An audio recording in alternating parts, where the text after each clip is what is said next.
Hey, welcome back everybody. I want to quickly guys show you guys the MacBook Pro has been out. The M1 series has been out for a while now, and I just kind of wanted to show you guys that, you know, whether this is going to be a good laptop or not. But actually it actually is a great laptop here because it's able to do Final Cut.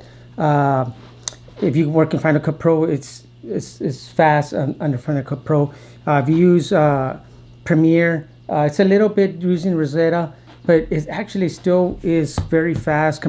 I compared this to the Dell XPS 15, which is running a 6-core. That's the 10th generation 10750 processor. The processor on the Dell does come in about 10 minutes faster for the same rendering speeds versus this. But this, again, you got to remember, this is still not running natively. It's still running on Rosetta, but it's still fast enough. So if you guys want something portable to edit, do some videos and photos, yeah, this is a great machine, the MacBook Pro. I actually like kind of the MacBook Pro because it's just has a nice, even though the Air is very nice and compact and everything too, but I just like this the Pro series. As you can see here, we've seen so many videos. It's got a nice finish here around the edges. It's got that nice little notch here where you can actually be able to, you know, open it up. So it's kind of like let me move this out of the way, the one finger open, which is nice. As you can see, that's very nice about that.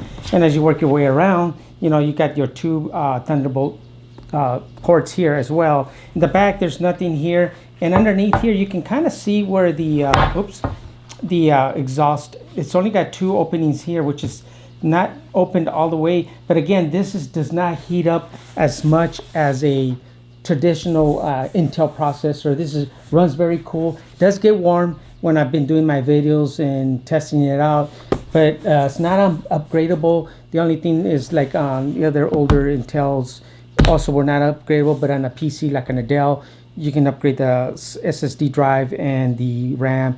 But again, this is just something that would be more portable, very easy to open. I actually kind of like the keyboard is very nice. Speaker sounds very good, as you can see here.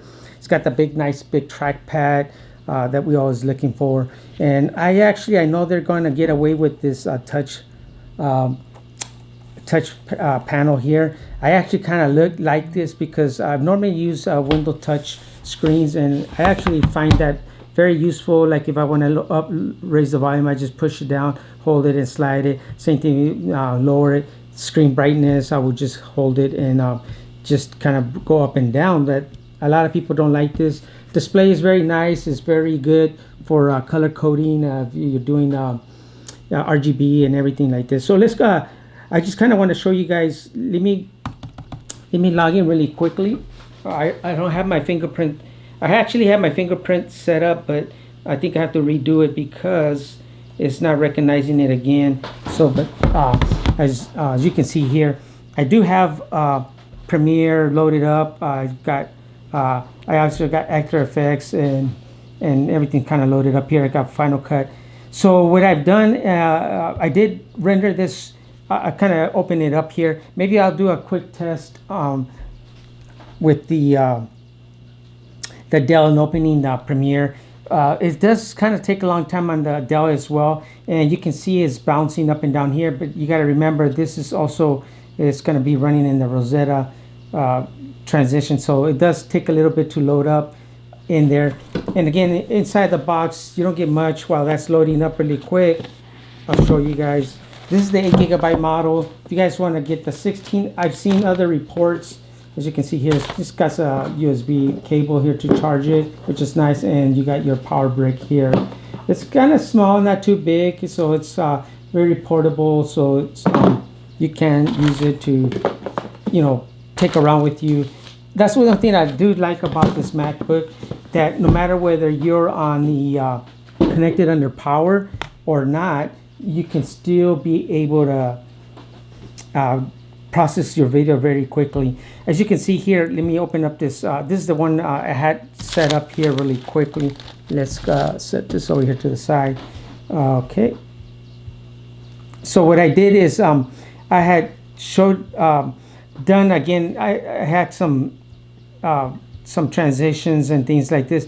You can see how at the beginning it kind of takes a little bit to catch up, but once it catch up, you can see how quickly it just scrubs really easy and fast, as you can see here. Let me get this on here. See how quickly. And I got the settings. You can see. Okay, there's just some loading up some other, but you can see that just some of the effects on here that it has on there. As you can kind of see, if I play them on there, it kind of does fairly well. It doesn't stutter or anything. All the playback frames are all there, so it's nice that it's able to just kind of transition to this. And let's go ahead, and there's another transition here. And again, this video is 35 minutes long, and I did test it just so you guys will know. On this, rendering this video, it did take 33 minutes on the Mac Pro here with the M1 series. I did the same on the Dell. I'll show you guys. Let me pick this up real quick. Let's grab this. Oops, sorry guys. Here's the Dell. As you can see, it's a much bigger device, but not by much. Dell's got that almost bezel. You can see that. You guys can see this in here. It's got the it's about this much wider, and you can see how much deeper it is. It's not that much more deeper, so it's not something that is out of the ordinary on that case. But again, it did take on the Dell 27 minutes to render the same exact video that I have created here, that's on my timeline here. 35-minute video, and it rendered here at 33 minutes, which is not bad. Again, if I did this in Premiere or Final Cut, I didn't try it, but I've done other videos on Final Cut, and let's say if I had a 10-minute video, I'm looking at a 5-minute, depending how much rendering, or not rendering, but how much I have on the video, like transitions, effects, or things like that. That's what's gonna actually kind of give you. I know you've seen a lot of people posting videos and showing that it's going to render in 2 minutes, but they don't have any transitions or anything like this. So like let me see do this. See, I'm gonna just kind of like show you guys. I'm gonna go ahead. Oops, I shouldn't have hit Q. I was gonna do export. Let me do this real quick.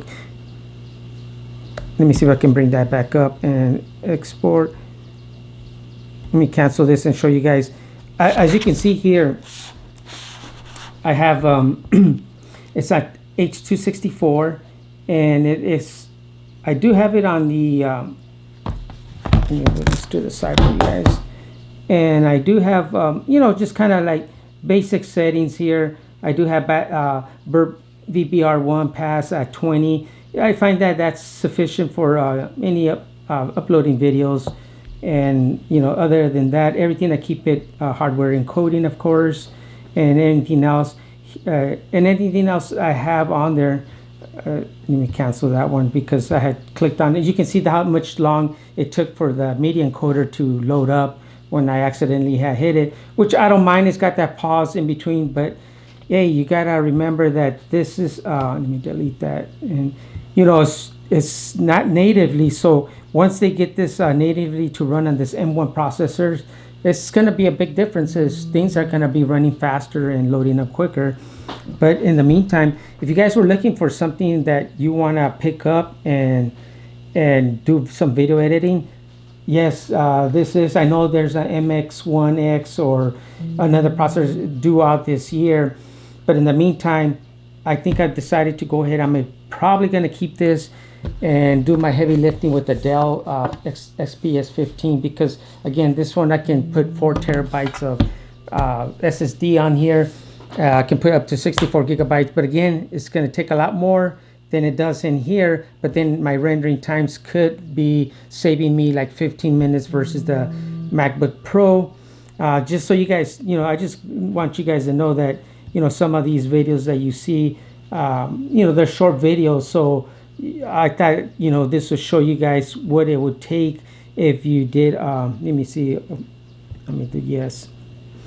What is it going to take to do video like this. Again, and also the doing the video multicam, it works great on this. It renders it really quick.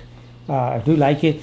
Another thing I just kind of want to show you guys also is, you know, this edge right here. This is pretty sharp, so you guys got to be careful with this. It's very sharp in here, and then again, this back here again is very sharp. These edges right there. So as you can see right here, saying our estimated remaining time 1 hour and 14 minutes. That's what you typically I'll get, and then it just fixes itself, and then it renders back like I was mentioned to you. It doesn't kind of give me the exact the time at the beginning, but once it gets a rendering, then it shows everything. So now that's another really quick thing I'm gonna show you guys is, you know, I have this Samsung monitor here. It's got the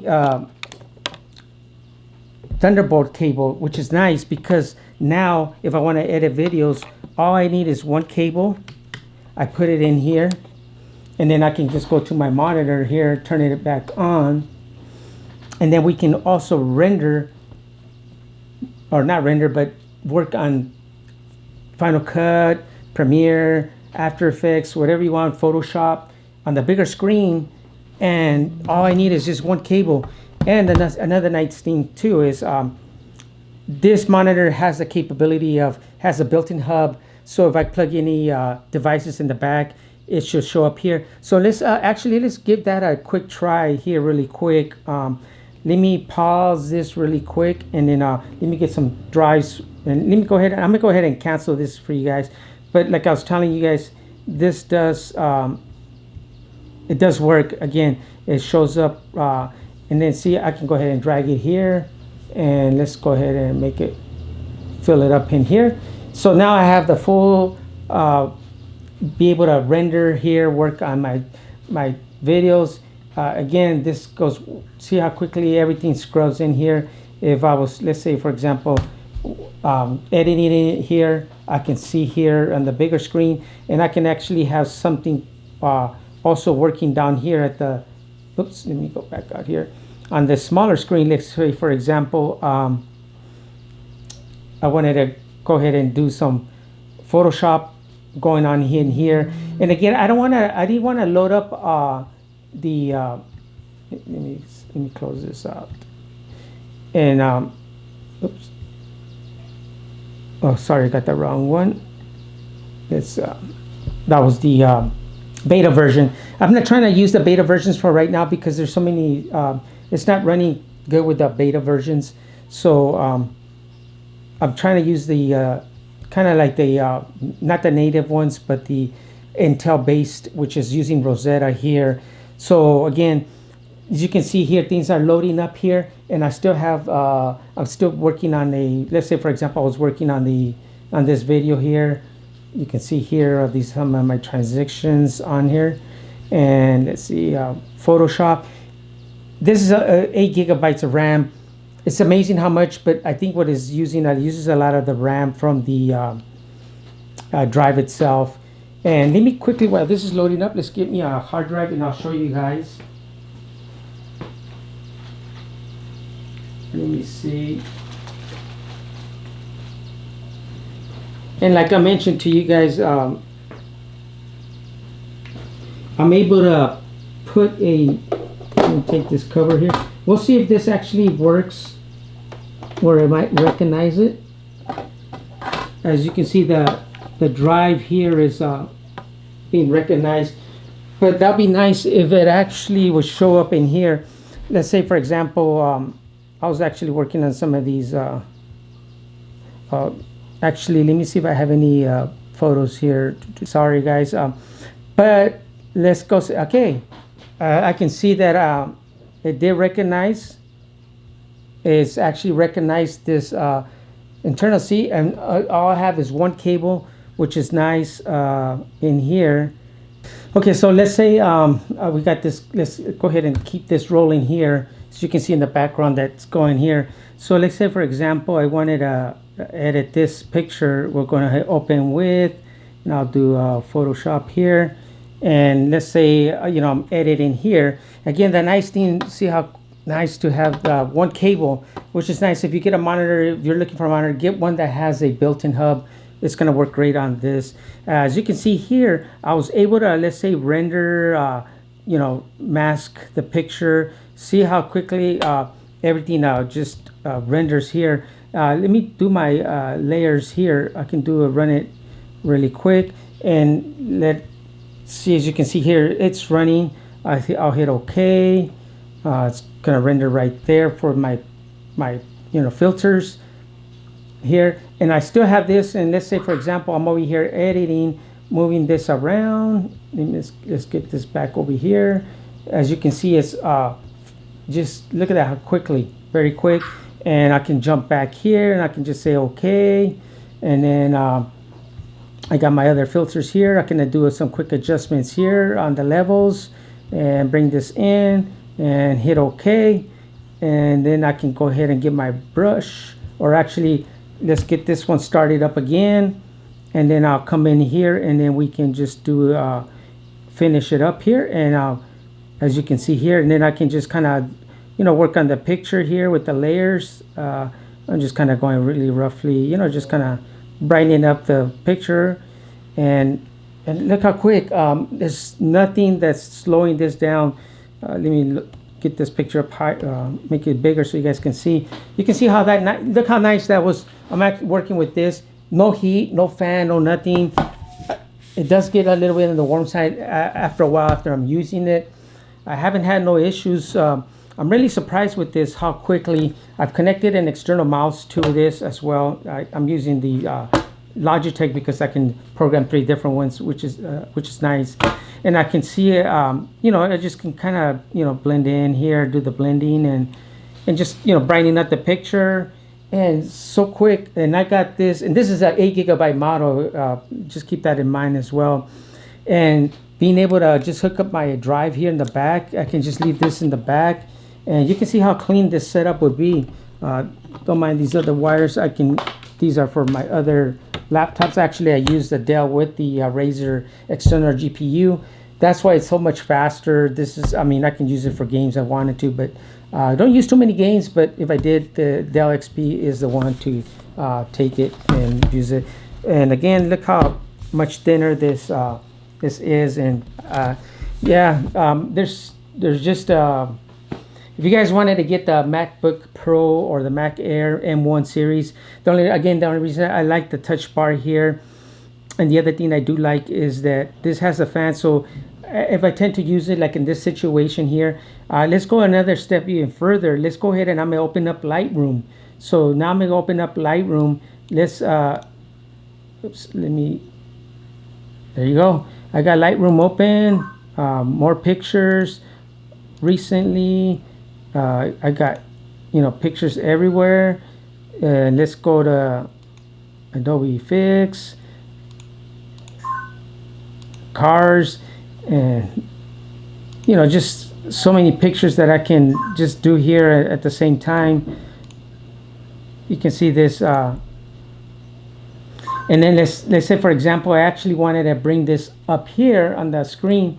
I have Photoshop, Lightroom working here, and I'll do some layers. Let's say do some highlighting here, and you can see nothing stopping over here, nothing over here is pausing. It's just so smooth. I can't believe how smooth this is actually working on this. And it's just 8 GB, 12 GB. I can use this now to do my scratch file there, so everything can go there. Actually, now I'm looking at it's actually a little bit, it looked like it slowed down a little bit here. If you guys notice that, it did sort of slow down a little bit there, but it looks like it's doing good now. Yeah, for that reason, it just kind of slowed down a little bit, but now it's actually working good. See, I can work on files here. You can see this. I'm adding some gradients, colors, and look at this. It's working great. I can change photos. This is Lightroom from the cloud. It's just working awesome. So yeah, if you guys were interested and wanted to know if this is possible, this is the best setup, kind of sleek setup if you really think about it. keep your hard drive in the back of your computer there. If you wanted to, you can get an external monitor, or external keyboard. Put your laptop in here, and then you're working here with one big monitor. I usually like to use 2 monitors, and in this case, this is big enough. This is a 34-inch monitor. This is a Samsung. I forget the name of this, but I'll post it on this. But other than that, yeah, this MacBook Pro it's here. I know, like I said, the new one's coming out this year with a faster, even more cores. But in the meantime, this is gonna be it. This is also charging the laptop. So again, I can just kind of, once I'm done, unplug it and I'm on the way and the road. The other nice thing about this too, since it really doesn't take too much voltage, I've actually used my phone charger in the car to be able to charge this as well. So that's another plus with this traveling. You don't have to take the power brick with you. You can take a little power bank, battery charger. It will charge up this, or any portable small chargers. It might not keep up if you're doing some kind of gaming or something on these, but other than that, it's good. Let's do one more test. Let's go ahead. I'm gonna push this a little bit more to the limits. Let me open up Final Cut now. Remember, I got Photoshop here, I got Lightroom going on over here, and now I've got Final Cut here, and I got Premiere Pro running over here. And let's go ahead and scrub over here. Oops. Let me make this a bigger screen here so you guys can see that. Let me erase that. And you guys can see, look how quickly it's scrubbing here. Nothing is pausing over here as well. So let me jump over here to this exposure. Look at that. I able to adjust that. Let me do this even one more. Oops. I'm gonna bring this over here to this bigger screen, and let's say, for example, let's do this. Let's go ahead and let me see. I'll do this on this right side, and then we'll go ahead and keep this one here like this. And let's go ahead and let me get. I got. It's starting to. I think it's starting to. No, it's going good. As you can see, it's still working. I got the full size Lightroom here. I got Photoshop over here. Oops. It's now starting. It looks like it's starting to a little bit slow down, but it's actually still workable. As you can see here, let me minus that. Let's go over here. Minus. Let's play this video. Bring it down. Yeah, it's so we'll go quick Final Cut Pro, and let's see, close that one up, and let's exit out of that one. See, in the background still running. So yeah, that's great. So you can actually I don't think even at an Intel base, unless you had a very big system, maybe running 16 cores, you might be able to do this. Again, let me open this up again. It's scrubbing great here. As you can see here, it's playing over there. I got some transitions. Let's go ahead and play these on here. As you can see here, I can see a little bit on the stutter, but not really that much here. That transition went good. So let's go ahead and let me put another close where I had another transition. That one went good. Let's see, I got these other ones, some effects there, and also I had some color, not color but adjustments on there. So, and let's go ahead and get that in there. And let's see, the other thing too is, like I said, you push the speaker here, and you can. It's like kind of like a mid. See. Just kind of mix it. And then I can just. That's why I like the touch bar. I don't know why a lot of them don't like the touch bar, but I kind of got used to it. I am kind of seeing a little bit stutter here, but that's very strange that at least over here is not stuttering on the Premiere Pro, but I see some stutters here. So let me go ahead and let's go ahead and do this. We'll go ahead and So let's go ahead and I'll close Adobe Lightroom. Is gonna, and then we'll go ahead and close out Photoshop. As you can see, I'm getting the spinning wheel there, but it's closing out. And but again, you can. I'm gonna put don't save for now.